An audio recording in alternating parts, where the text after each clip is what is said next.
Now start करते हैं दोस्तों। आज के इस अंक में वंशानुक्रम व वातावरण का संबंध। दोस्तों, हमने वातावरण का प्रभाव देखे बालकों पर किस प्रकार का पड़ता है। अब हम वंशानुक्रम और वातावरण दोनों पे संबंध पर विचार करने वाले हैं। दोस्तों, यह जो सीरीज हमारे द्वारा चलाई जा रही है, यह वर्ग 1, वर्ग 2, वर्ग 3 एवं सभी प्रकार के साइकोलॉजिकल जिसमें बाल विकास पूछा जाता है, उन सभी एग्जाम के लिए सीटेट या आप ले लें स्टेट टीचर एलिजिबिलिटी टेस्ट हो, सभी में यह बहुत काम आने वाला है आपको। तो दोस्तों, चैनल को लाइक करें, शेयर करें, सब्सक्राइब करें। चलो स्टार्ट करते हैं। विकास की किसी अवस्था में बालक या व्यक्ति की शारीरिक व मानसिक संवेगात्मक विशेषताओं की व्याख्या करने के लिए साधारणतः वंशानुक्रम तथा वातावरण शब्दों का प्रयोग किया जाता है। बालक के निर्माण में वंशानुक्रम तथा वातावरण का किस सीमा तक प्रभाव पड़ता है, यह विषय सदैव विवादास्पद था और अब भी है, क्योंकि किसका कितना प्रभाव है उतना अभी भी निश्चित नहीं हो पाया है। प्राचीन समय में यह विश्वास किया जाता था कि वंशानुक्रम और वातावरण एक दूसरे से पृथक थे और बालक या व्यक्तित्व के संबंध, व्यक्तित्व और कार्यक्षमता को विभिन्न प्रकार से प्रभावित करते थे।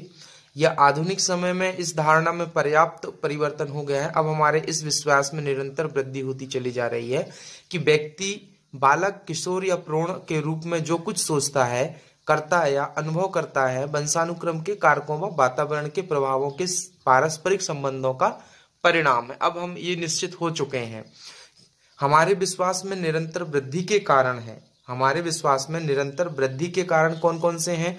वंशानुक्रम तथा वातावरण संबंधी परीक्षण हमने निरंतर करते आए अभी तक। इन परीक्षणों ने सिद्ध कर दिया है कि समान वंशानुक्रम तथा समान वातावरण होने पर भी बच्चों में विभिन्नता होती है। अतः बालक के विकास पर न केवल वंशानुक्रम तथा बल्कि वातावरण का भी प्रभाव पड़ता है।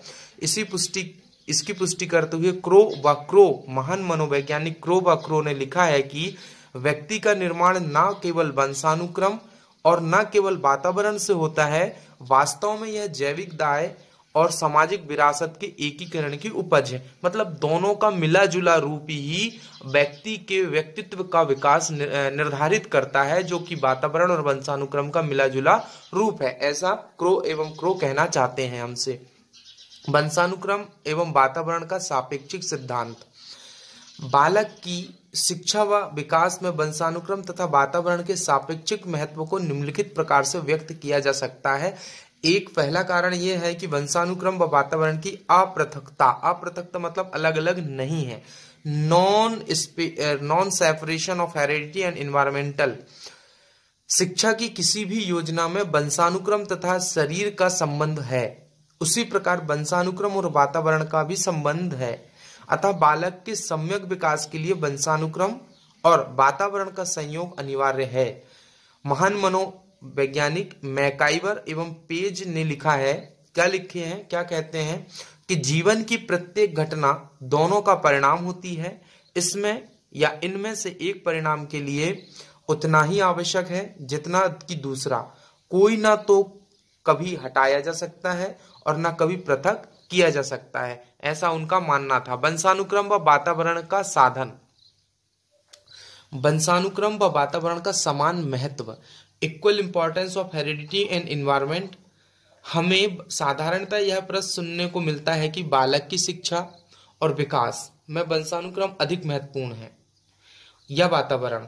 अलग अलग चीजों को महत्व बताया जाता है, लेकिन यह प्रश्न बेतुका है। क्यों बेतुका है? इसका कोई उत्तर नहीं दिया जा सकता। यह प्रश्न पूछना या पूछने के समान है कि मोटर कार के लिए इंजन अधिक महत्वपूर्ण या पेट्रोल, जबकि दोनों ही महत्वपूर्ण है। पेट्रोल भी जरूरी है और इंजन जरूरी। इंजन नहीं होगा तो पेट्रोल कहाँ डालोगे? जिस प्रकार मोटर कार के लिए इंजन और पेट्रोल का समान महत्व है, उसी प्रकार बालक के विकास के लिए भी वंशानुक्रम तथा वातावरण का समान महत्व होता है। महान मनोवैज्ञानिक वुडवर्थ ने लिखा है, यह पूछने का कोई मतलब नहीं निकलता कि व्यक्ति के विकास के लिए वंशानुक्रम और वातावरण में से कौन अधिक महत्वपूर्ण है। दोनों में से प्रत्येक पूर्ण रूप से अनिवार्य है, दोनों का ही बराबर बराबर महत्व है। आगे देखते हैं दोस्तों हम बाल विकास की इसी सीरीज में वंशानुक्रम व वातावरण। वंशानुक्रम और वातावरण क्या कहता है? दोनों की पारस्परिक निर्भरता होती है। कैसी निर्भरता होती है मित्रों?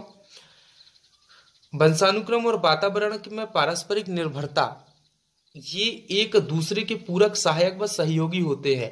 बालक को जो मूल प्रवृत्तियां वंशानुक्रम से प्राप्त होती है उनका विकास वातावरण में होता है। उदाहरण के लिए यदि देखें तो बालक में बौद्धिक शक्ति नहीं है तो उत्तम से उत्तम वातावरण भी उसका मानसिक विकास नहीं कर सकता।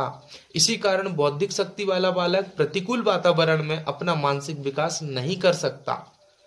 वस्तुतः बालक के संपूर्ण व्यवहार की सृष्टि वंशानुक्रम तथा वातावरण की अंतःक्रिया द्वारा होती है। इसका अर्थ ये क्या है कि बालक यदि बुद्धिमान है और प्रतिकूल परिस्थिति है तो भी वो अपना विकास नहीं कर सकता, और यदि बुद्धिहीन बालक है और वातावरण अच्छा है तो भी वह दोनों ही स्थिति पे अपना विकास करना नहीं कर सकता। मोर्स एवं बिंगो का मत है, महान मनोवैज्ञानिक कौन है? मोर्स एवं बिंगो, मानव व्यवहार की प्रत्येक विशेषता वंशानुक्रम और वातावरण की अंतःक्रिया का फल है। दोनों में सहयोगी होना जरूरी है, तभी बालक का निर्माण और हो सकता है अच्छे से अच्छा। वंशानुक्रम व वातावरण के प्रभावों में अंतर करना असंभव है। Difference is difficult between the both, यह बताना असंभव है कि बालक की शिक्षा और विकास में वंशानुक्रम तथा वातावरण का कितना प्रभाव पड़ता है। वंशानुक्रम में वे सभी बातें आ जाती हैं जो व्यक्ति के जन्म के समय नहीं वरन गर्भाधान के समय उपस्थित थीं। इसी प्रकार वातावरण में वे सब वाह तत्व आ जाते हैं जो व्यक्ति को जन्म के समय से प्रभावित करते हैं। अतः जैसा कि वुडवर्थ ने लिखा है, वुडवर्थ क्या कहते हैं? व्यक्ति के जीवन और विकास पर प्रभाव डालने वाली प्रत्येक बात वंशानुक्रम है और वातावरण के क्षेत्र में आ जाती है, पर ये बातें इतनी पेचीदा ढंग से संयुक्त रहती हैं, मिलीजुली रहती हैं, एक साथ रहती हैं, जुड़ी हुई रहती हैं, बहुधा वंशानुक्रम और वातावरण के प्रभावों में अंतर करना असंभव हो जाता है। ऐसा वुडवर्थ मनोवैज्ञानिक कहते हैं। बालक वंशानुक्रम व वातावरण की उपज, बालक वंशानुक्रम व वातावरण की उपज। Child is the creation of heredity and environment. बालक का विकास इसलिए नहीं होता है कि उसे कुछ बातें वंशानुक्रम और कुछ वातावरण से प्राप्त होती है। इसी प्रकार यह भी नहीं कहा जा सकता है कि वह अपने वंशानुक्रम और वातावरण में से किसकी अधिक उपज है। सत्य यह है कि वह वंशानुक्रम और वातावरण का योगफल न होकर गुणनफल है। वुडवर्थ महान मनोवैज्ञानिक फिर से कहते हैं कि वंशानुक्रम और वातावरण का संबंध जोड़ के समान न होकर गुणा के समान अधिक है। अतः व्यक्ति इन दोनों तत्वों का गुणनफल है, योगफल नहीं है। सारांश में हम यह कह सकते हैं कि बालक के विकास के लिए वंशानुक्रम तथा वातावरण का समान महत्व है।